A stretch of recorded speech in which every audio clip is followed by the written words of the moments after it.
Hello guys, कैसे हैं आप सब। आज हम ऐसी 3 चीज के बारे में बात करेंगे जो कि हमारे इलेक्ट्रिकल फील्ड में 3 स्तंभ की तरह काम करती है। जी हाँ, वोल्टेज, करंट और रेजिस्टेंस। जब तक आप ये 3 फंडामेंटल क्लियर ना कर ले तब तक आपको बहुत डिफिकल्टी होगा सब कुछ समझने में। ये वीडियो देखने के बाद कभी भी आपके दिमाग में कुछ भी कंफ्यूजन नहीं रहेगी। तो चलिए वीडियो शुरू करते हैं। पहले हम करंट और वोल्टेज क्या है उसको समझते हैं। सभी चीज़ के अंदर 3 चीज़ होते हैं, इलेक्ट्रॉन, प्रोटॉन, न्यूट्रॉन। हम केमिस्ट्री की तरफ ना जाके इसको समझने की कोशिश करते हैं। ये एक कंडक्टर है और इसके अंदर भी अनगिनत इलेक्ट्रॉन मौजूद है। जब हम इसको फोर्स लगाए तो ये आगे को फ्लो होने लग जाता है। इसको हम करंट कहते हैं और करंट को जो फ्लो होने के लिए फोर्स मिल रहा है उसको वोल्टेज कहते हैं।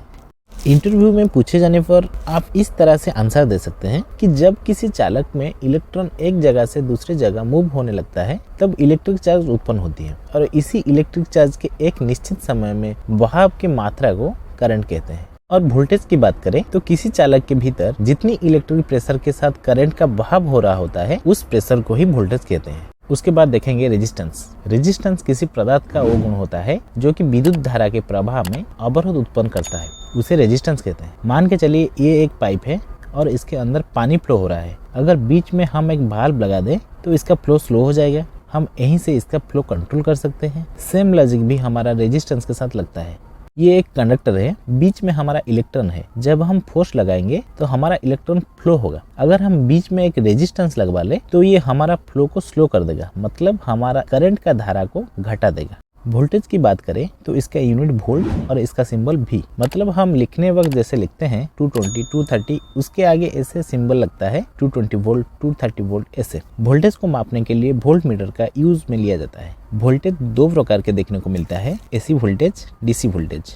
उसी तरह करंट भी 2 प्रकार का होता है, एसी करंट, डीसी करंट। लिखते वक्त करंट का सिंबल को आई से दर्शाया जाता है। इसका यूनिट एम्पियर है। करंट को मापने के लिए एमीटर का यूज होता है, उसका यूनिट एम्पियर होता है, तो उसका वैल्यू जो आता है उसके आगे ए लगा के दर्शाया जाता है, जैसे कि 10 एम्पियर, 12 एम्पियर ऐसे। उसी तरह रेजिस्टेंस का यूनिट ओम है, इसका वैल्यू के आगे ऐसे ओम का सिंबल लगाया जाता है। बस आज का छोटा सा टॉपिक में इतना ही। अगर आपको कुछ भी कंफ्यूजन हो तो हमको कमेंट जरूर कीजिए और इस तरह वीडियो देखने के लिए चैनल को सब्सक्राइब करके नोटिफिकेशन को ऑन कर दीजिए।